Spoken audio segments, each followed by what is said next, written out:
ku danna subscribe.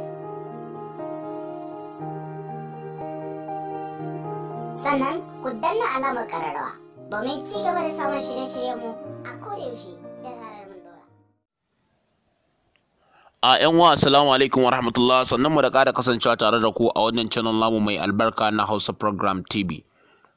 Muna roƙonka ka daure da ka danna mana subscribe, sannan ka danna alamar ƙararrawa domin da mun ɗora sabon bidiyo a sanar da kai.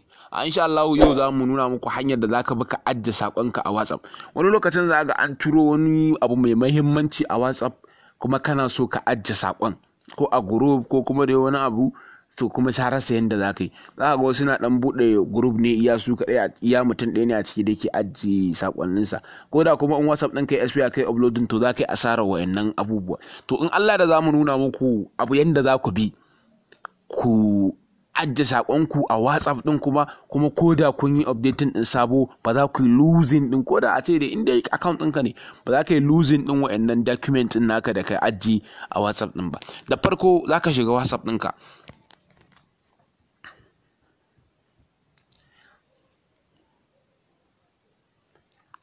Sai mu ɗan jira ya buɗe bayan da yin network mai kyau ne. Gashi kamar yadda kuke gani. Misali bara mu nemi group haka da za mu ɗanyi abun nan.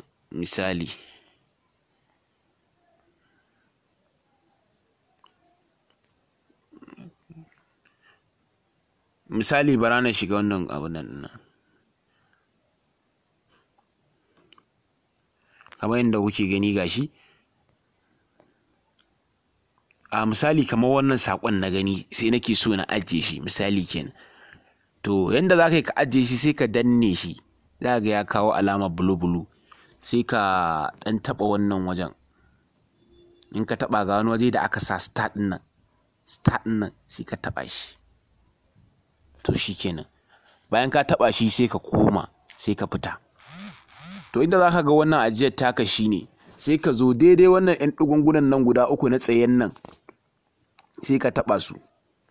In ka taɓa su za ka zo nan wajen started message ɗin nan da aka rubuta sai ka taɓa shi. To gashi za ku gan shi gashi ya zo. Wannan to kowane tsayin lokaci da zai ɗauka insha Allah in kauta WhatsApp ɗin kai SPI in dai number ka buɗe da shi, za ka ga wannan saƙon naka yana nan a ajiye tsawon lokaci. To insha Allah in dai kun ci gaba da bibiyan mu, za mu ci gaba da kawo muku ababe in Allah yadda da za su ƙayatar su fa'idantar, kuma insha Allah akwai ababe da za su zo nan gaba masu matuƙar amfani wa al'umma. Insha Allah ku ci gaba da kasancewa tare da mu a koda yaushe. Wassalamu alaikum wa rahmatullah. Mun gode.